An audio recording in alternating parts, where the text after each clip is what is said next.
الحمد لله رب العالمين والصلاة والسلام على أشرف الأنبياء والمرسلين أما بعد فأعوذ بالله من الشيطان الرجيم بسم الله الرحمن الرحيم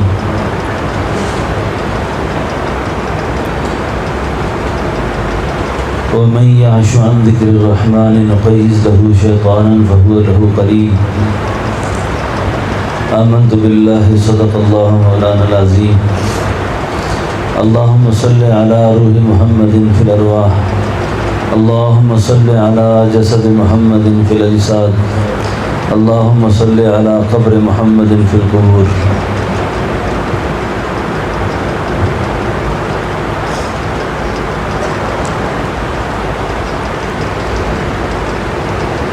واجب الاحترام محترم بھائی بزرگ اور دوستو،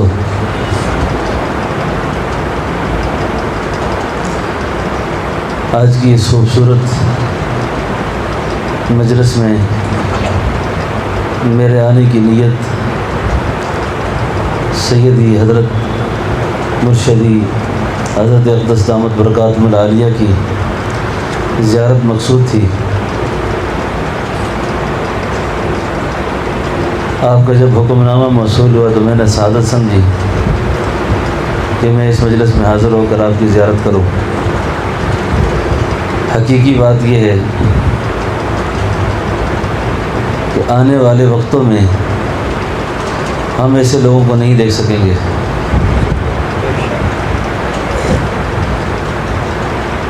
میرے جو شیخ و مرشد حضرت خواجہ پیر عبدالحی صاحب رحمۃ اللہ علیہ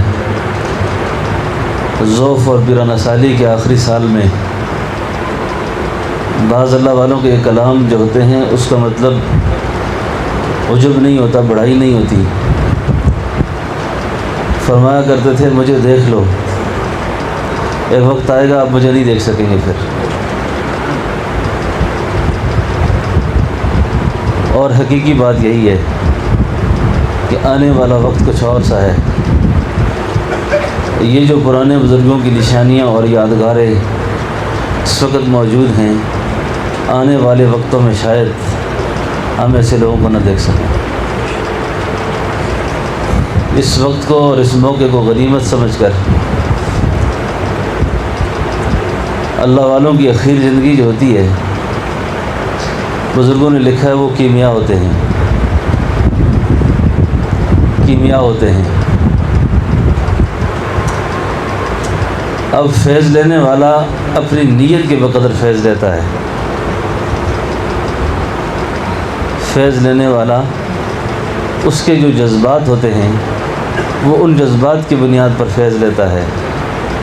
اگر اس نے مرشد کو غوث کی نگاہ سے دیکھا ہے تو اس نے غوث والا فیض پایا ہے، اور اگر اس نے عام آدمی سمجھا ہے پھر وہ عام ہی رہے گا وہ بھی۔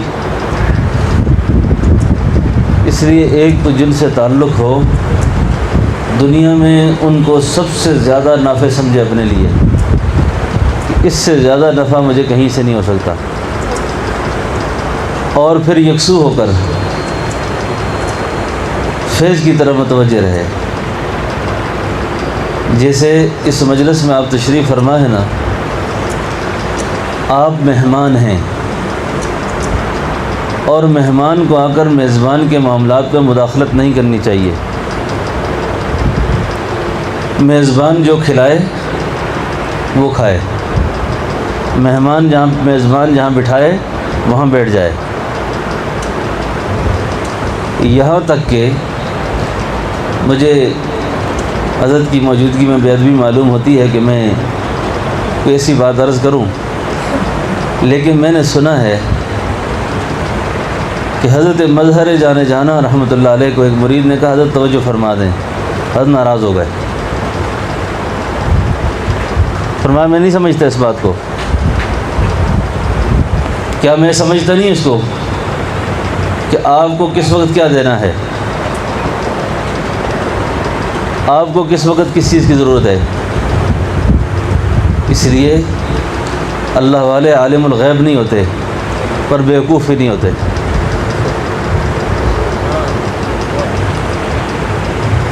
اللہ والے عالم الغیب نہیں ہوتے، بیوقوف بھی نہیں ہوتے۔ یہ جو ہمارا طریقہ ہے نقشبندیہ طریقہ، اس میں فرمایا جس آدمی کا لطیفہ سر کی سیر مکمل ہوتی ہے، اللہ رب العالمین اس آدمی پر فراست باطنی کھول دیتے ہیں، اور جب فراست باطنی کھول دیتے ہیں تو اس باطنی فراست کے بعد اس سے حماقت ختم ہو جاتی ہے، بیوقوفیوں کا سرزد ہونا ختم ہو جاتا ہے، بیوقوفی رخصت ہو جاتی ہے۔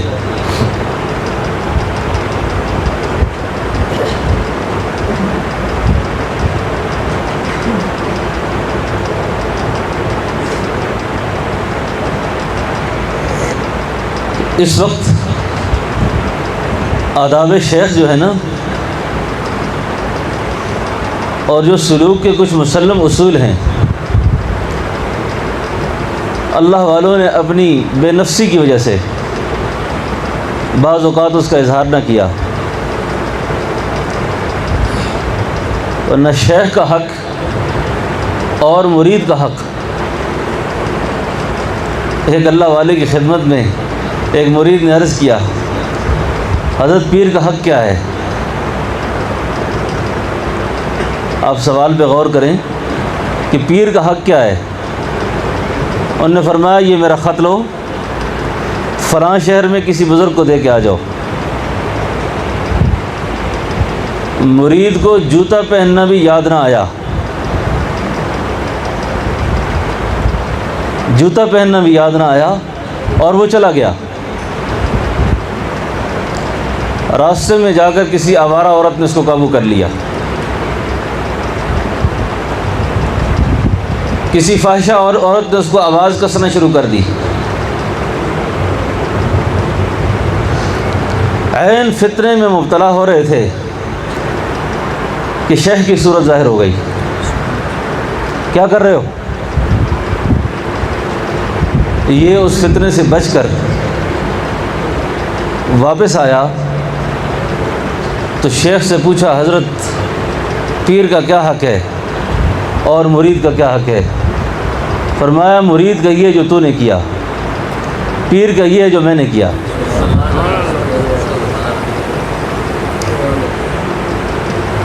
اب یہ چیز کیسے نصیب ہوتی ہے؟ یہ چیز نصیب کیسے ہوتی ہے؟ بزرگوں نے لکھا ہے کہ بعض اوقات پیر کے فرشتوں کو بھی خبر نہیں ہوتی۔ یہ پیر کا کوئی لطیفہ ہوتا ہے جو اس وقت ظاہر ہو جاتا ہے۔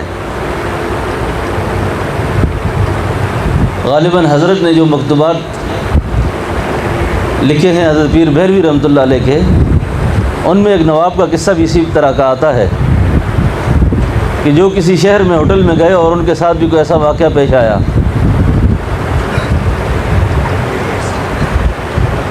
تو رات شیخ کی زیارت ہوئی، وہ ڈر گئے۔ انہوں نے حضرت پیر بہلوی رحمۃ اللہ علیہ کو خط لکھا کہ حضرت میرے ساتھ ایسا ہوا۔ فرمایا پیر کے فرشتوں کو بھی خبر نہیں، لیکن یہ شیخ کا کوئی لطیفہ ہوتا ہے جو اس وقت آ کر اس بندے کی رہنمائی کر دیتا ہے۔ باقی حاضر ناظر ذات اللہ کی ہے۔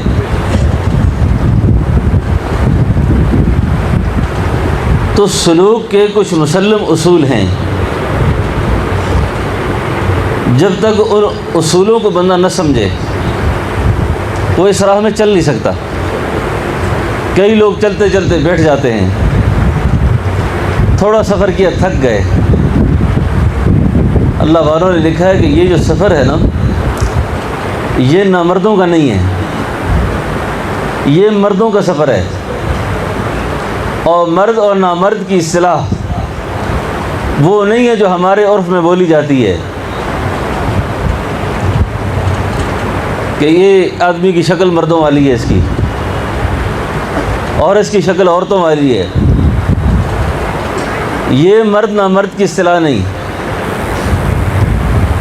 مرد کی اصطلاح یہ ہے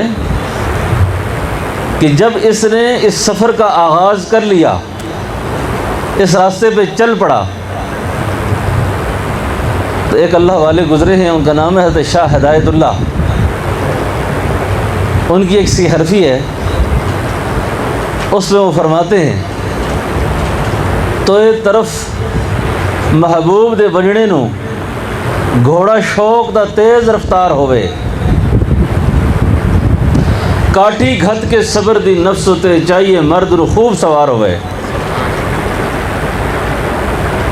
تو ایک طرف اللہ کی طرف جانے والے، تو ایک طرف محبوب دے بجنے نو گھوڑا شوق دا تیز رفتار ہوئے، کاٹھی گھت کے صبر دی نفس تے چاہیے مرد نو خوب سوار ہوئے۔ راہ اس نو پچھیے ہدایت اللہ جڑا راہ دا واقف کار ہوئے۔ راہ اس نو پچھیے ہدایت اللہ جڑا راہ دا واقف کار ہوئے۔ اس راستے میں، راستے کے انتخاب کے وقت ہمارے حضرت فرمایا کرتے تھے اس پہ بھی اللہ کا شکر کرو کہ اللہ نے تمہاری رہنمائی صحیح العقیدہ لوگوں کی طرف کر دی، ورنہ اگر رہنمائی یہاں بھی غلط ہو جائے نا۔ تو ایک آدمی نکلا تھا عربستان کی طرف، عربستان کی طرف کہ میں حجاز مقدس جا رہا ہوں، بھول کر ترکستان کی طرف نکل پڑا۔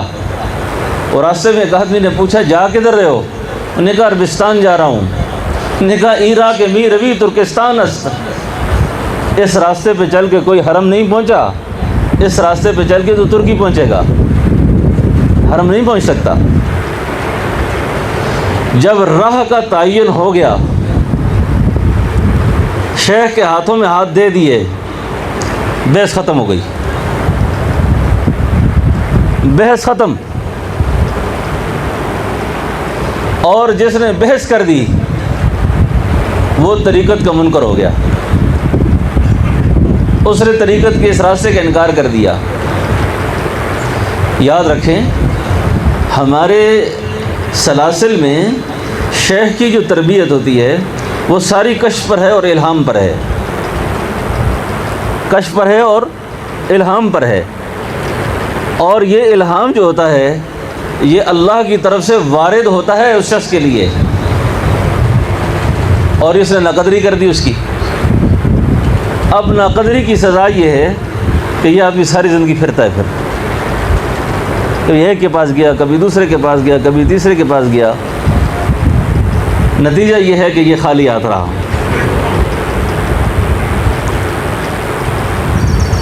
تو اس لیے جب اللہ تعالیٰ نے رہنمائی فرما دی،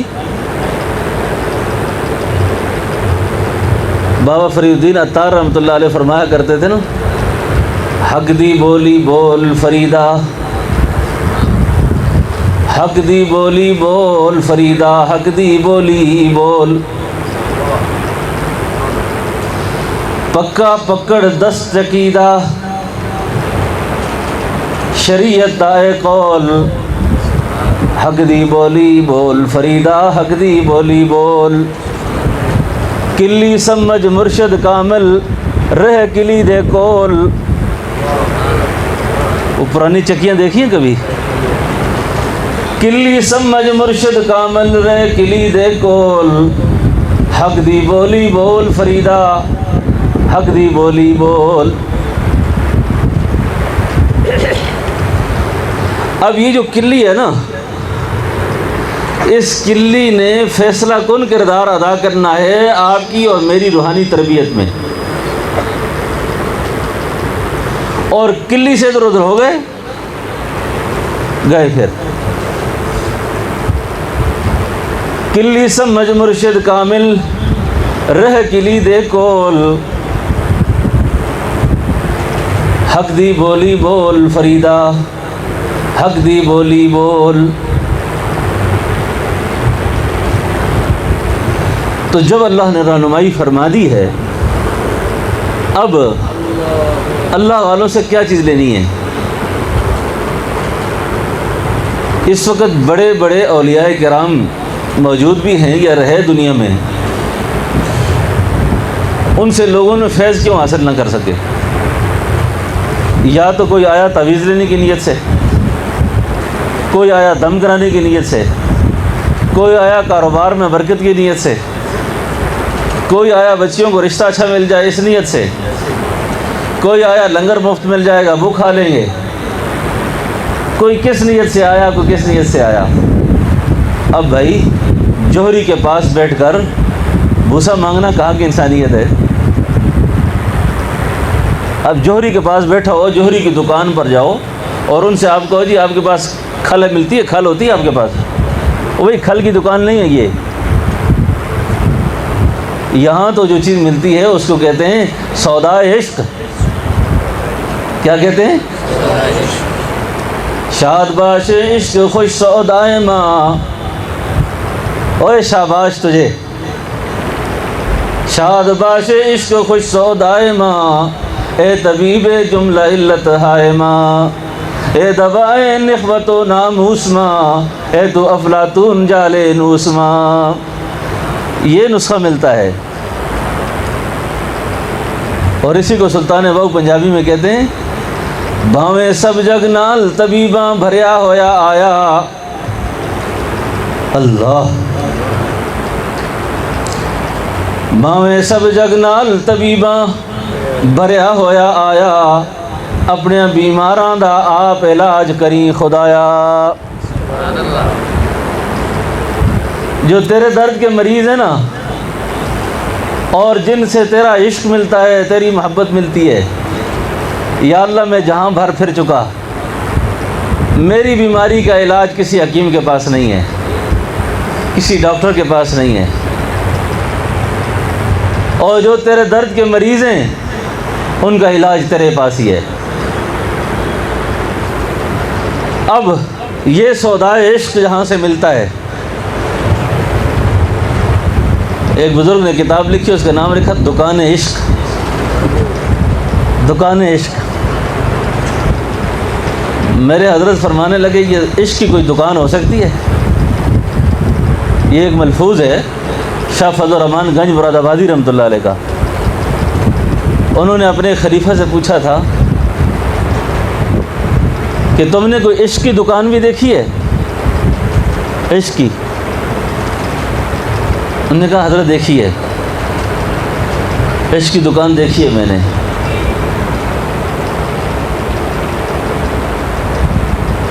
فرمایا میں نے دکان دیکھی ہے پیر پٹھان کی، شاہ سلیمان توسوی رحمۃ اللہ علیہ کی، شاہ سلیمان توسوی کی۔ چشتیہ عشقیہ ہے نا، چشتیہ طریقہ عشقیہ طریقہ ہے۔ تو بزرگوں نے لکھا ہے یہ عشق جو ہے نا، یہ کسی دکان سے ملنے والی چیز نہیں ہے، یہ کسی دکان سے ملنے والا سودا نہیں ہے، یہ کسی دکان سے مل جائے گا۔ یہ وہ راز ہے جو اللہ والوں کے سینے میں چھپا ہوتا ہے، اللہ والوں کے سینوں میں چھپا ہوتا ہے، جس کو اقبال نے کہا الہی کیا چھپا ہوتا ہے اہل دل کے سینوں میں، الہی کیا چھپا ہوتا ہے اہل دل کے سینوں میں، جو ایک نظر سے کر دیتے ہیں جوانوں کو رام۔ اب جب رہنمائی ہو گئی، پھر بندہ جس طرح وہ چڑیا کا بچہ وہ خوراک کے انتظار میں منہ کھول کے بیٹھا رہتا ہے نا، فرمایا شیخ کی مجلس میں بیٹھ کر باطنی طور پر بندہ اس کیفیت سے دوچار ہو۔ اور ہمارے طریقہ نقش بندیہ میں توجہ دینے اور لینے کے لیے بعض اوقات حالت مراقبہ بھی ضروری نہیں ہے بظاہر طور پر۔ میں نے تو اپنے بزرگوں کو ایسے بھی دیکھا کہ کسی آدمی کو توجہ دیتی اتنا سا کر دیا، اس کا کام کر دیا۔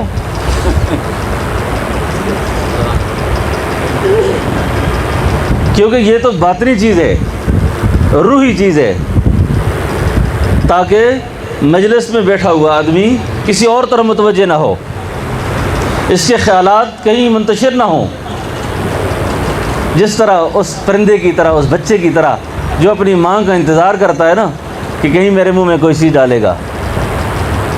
اور یاد رکھیں بعض اوقات اولیاء کرام پر، اللہ کے نیک بندوں پر، جن کو اللہ تعالیٰ کسی منصب پر بٹھاتے ہیں نا، پشت بنائی اللہ کی اپنی ہوتی ہے، منصب پر بٹھا دیا اس کو۔ ہمارے حضرت فرمایا کرتے تھے کہ جو پہلے زمانوں میں قافلے گم ہو جاتے تھے نا، قافلے گم ہو جاتے تھے، وہ گم کیوں ہوتے تھے؟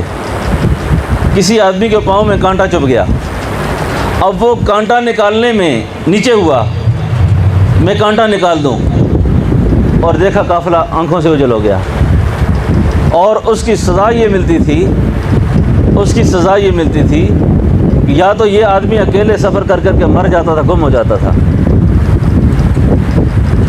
یا برسوں ڈھونڈتا رہتا تھا صحیح راستے۔ تو فرمایا اسی طریقے سے مجلس کے اندر بیٹھ کر، مراقبہ میں بیٹھ کر شیخ کے قلب کی طرف متوجہ رہے کہ اب اللہ کی طرف سے جو شیخ کے قلب پر فیضان آئے گا، اسی فیض کا حصہ مجھے نصیب ہوگا۔ دوستو، ہم تو اللہ نے ان بزرگوں کے ساتھ نسبت دے رکھی ہے۔ حضرت خواجہ عزیز الحسن مجذوب رحمۃ اللہ علیہ بہت دیر تک ہنستے ہنساتے رہے، بہت دیر تک ہنستے ہنساتے رہے، اور جب ہنسنے سے فارغ ہو گئے تو پوچھنے لگے، بھئی آپ میں سے کون آدمی ایسا ہے کہ اتنی دیر ہنسنے کے باوجود دل پہ غفلت آئی ہو، دل پہ کدورت آئی ہو؟ سارے خاموش ہو گئے۔ اللہ کی قسم اٹھا کے فرمایا، میں سب سے زیادہ ہنسا میں ہوں، لیکن میرے قلب پر ایک لمحہ بھی غفلت نہیں تھی، ایک لمحہ بھی غفلت نہیں تھی۔ اب جب ہم نے اپنا راہ متعین کر دیا، راہ پر متعین کر دیا، اب ہمیں یہ چاہیے کہ ابھی اس راہبر کے پیچھے پیچھے چلیں، ان کے پیچھے پیچھے چلیں، اور جو ذکر اذکار بتائیں، جو معمولات بتائیں، ان کی پابندی کریں۔ اور ہمارے طریقہ میں بنیادی تربیت ہی اس میں ذات سے ہوتی ہے، اول ذکر بھی یہی ہے، آخر بھی یہی ہے۔ ہمارے سلسلہ عالیہ بنوریہ میں ایک بہت بڑے شیخ گزرے ہیں، ہمارے بزرگ تھے، وہ فرمایا کرتے تھے کہ جتنی تسبیحات باقی سلاسل والے کرتے ہیں نا، باقی جتنی تسبیحات ہوتی ہیں، اوراد و وظائف ہوتے ہیں، ان سب کو کر کے بندہ اس میں ذات تک پہنچتا ہے، اور اس میں ذات کرنے والا اللہ کی ذات تک پہنچتا ہے۔ بات سمجھ آ رہی ہے؟ یعنی جتنی تسبیحات آپ نے پڑھی، جتنے وظائف آپ نے کیے، آپ کی رسائی ہوئی ہے اس میں ذات تک، اور جب شیخ نے اس میں ذات تلقین کیا، آپ کی رسائی ہو گئی اللہ کی ذات تک۔ اس لیے فرمایا بعض بزرگوں کا محسوس نہ کرنا، یہ تقابل نہیں ہے، نقشبندیہ کی ابتدا اور بقیوں کی انتہا، نقشبندیہ کی ابتدا اور بقیہ کی انتہا، کیونکہ یہاں روحی ذکر ہے۔ دیکھو نا، آپ زبانی تسبیحات پڑھتے ہیں، زبان بھی ایک لطیفہ ہے، لیکن اس کو اللہ والوں نے لکھا یہ زبان لطیفہ عوام ہے، زبان لطیفہ ہے عوام ہے۔ اب موت کا تو کوئی پتہ نہیں کس حال میں آئے گی، آپ کے ہاتھ میں تسبیح نہیں تھی، آپ کو موت آ گئی، تو کیا اللہ سے تعلق یہی ہے کہ جب تک آپ کے ہاتھ میں تسبیح ہے تو آپ اس کو یاد کریں، جب تسبیح چھوڑ دیں تو اللہ کی یاد ختم ہو جائے گی؟ تو اس میں ذات کی جو محنت ہے، اس میں ذات کی، اللہ والوں نے لکھا ہے کہ یہ جو نفس کے امراض ہیں نا، نفس کی مثال ہے ایک تاریخ غار جیسی، ایک تاریخ غار ہے، نفس کہتے ہیں تاریخ غار کو۔ جو لوگ زبانی تسبیحات وظائف پہ گزارا کرتے ہیں نا، یہ اس طرح ہے جس طرح اس غار کے باہر لاٹھیاں برساتے ہیں، اس غار کے باہر لاٹھیاں برسا رہے ہیں، اندر غار کو کچھ پتہ بھی نہیں، غار کو اندر سے کچھ اطلاع نہیں ملتی کہ کیا ہو رہا ہے یہ۔ اور جب قلب پر ذکر کیا جاتا ہے روحی طور پر، مراقبے کی شکل میں، فکر کی صورت میں، تو غار کے اندر سے صفائی شروع ہوتی ہے۔ پھر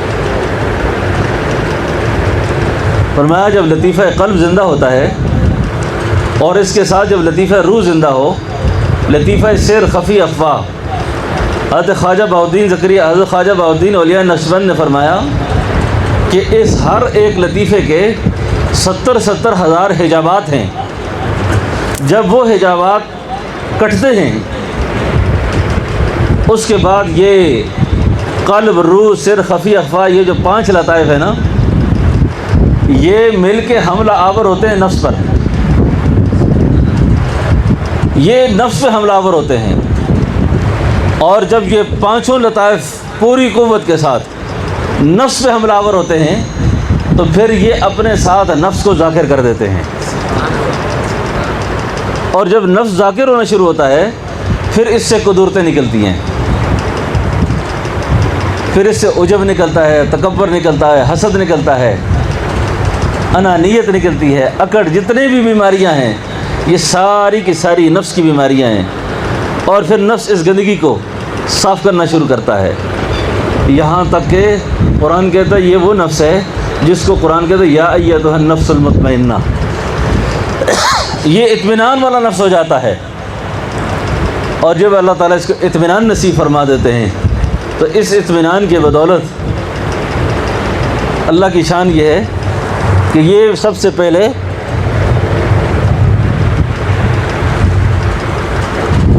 خود اپنے نفس کے شر سے خود بچ جاتا ہے، اپنے نفس کے شر سے خود بچتا ہے۔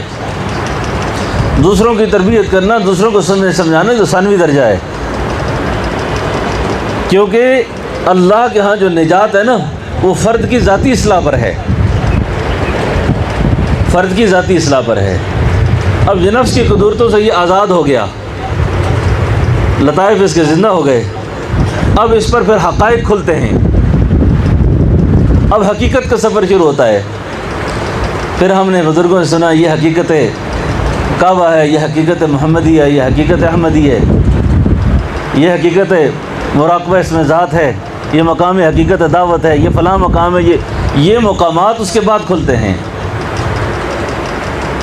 سلطان بہو رحمۃ اللہ علیہ حالانکہ قادری تھے، قادریہ طریقے میں، لیکن ایک جگہ بڑی عجیب بات کی انہوں نے، فرمایا کہتے تھے قلبی سری ذکر الہی باقی سب راہ حیرانی ہو، اصل ذکر قلب اور سر کا ہے، باقی راہ حیران کرنے والے سارے، باقی سارے راستے حیران کرنے والے ہیں۔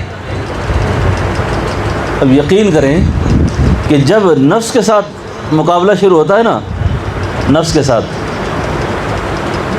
یہ آپ نے سنا نا کہ کئی لوگوں کو اعتراض ہوتا تھا کہ یہ صوفی لوگ جو ہیں سیاست نہیں کرتے، یہ صوفی لوگ جو ہیں سیاست نہیں کرتے، یہ صوفی لوگ فلاں کام نہیں کرتے، فلاں کام نہیں کرتے۔ سوچ تو آتی ہے آدمی کو کہ یہ دین کا بھائی یہ تبلیغ ایک شعبہ ہے، تدریس ایک شعبہ ہے، جہاد ایک شعبہ ہے، سیاست ایک شعبہ ہے، یہ کیوں نہیں کر رہے؟ ایک عارف نے فرمایا اصل میں مقابلہ جب نفس کے ساتھ شروع ہوتا ہے نا تو یہ ابھی نفس سے فارغ نہیں ہوتا، اور نفس وہ سرکش ہاتھی ہے کہ اس کو پچھاڑنا آسان کام نہیں ہے، ورنہ بڑے بڑے لوگ زندگی کے کتنے طویل وقت گزار گئے اپنے نفس سے فارغ نہ ہوئے، اپنے نفس سے فارغ نہ ہو سکے۔ تو اللہ رب العالمین نے حضرت کے وجود کو اور اس خانقاہ کو اس علاقے کے لیے، اس امت کے لیے بہت بڑی غنیمت بنایا ہے۔ تو ہم سب کو یہ چاہیے کہ یہ بطور مشت نمونے خروار چند باتیں میں نے آپ سے عرض کر دی ہیں، باقی یہ ہے کہ حضرت کی صحبت سے استفادہ کرنا چاہیے اور اپنے تعلق کو مضبوط سے مضبوط کرنے کی کوشش کرنی چاہیے۔ انشاءاللہ اللہ سے امید ہے کہ جہاں اللہ رب العالمین ان کو شریعت اور طریقت کے وہ مبارک اور روحانی اعمال اللہ نے دے رکھے ہیں، انشاءاللہ ان سے ہمیں بھی استفادے کا خوب موقع اللہ نصیب فرمائیں گے۔ تو میری دعا ہے کہ اللہ تعالیٰ اس خانقاہ کو اور اس مرکز کو آباد رکھے، اور حضرت کے وجود کو اور آپ کے سایہ کو ہمارے سروں پر اللہ تعالیٰ عافیت کے ساتھ تاج سلامت رکھے، اور روحانی جسمانی صحت کے خزانوں کے ساتھ اللہ حضرت کا سایہ ہم سب پر قائم رکھے۔ ربنا تقبل منا انک انت السمیع العلیم وتب علینا انک انت التواب الرحیم۔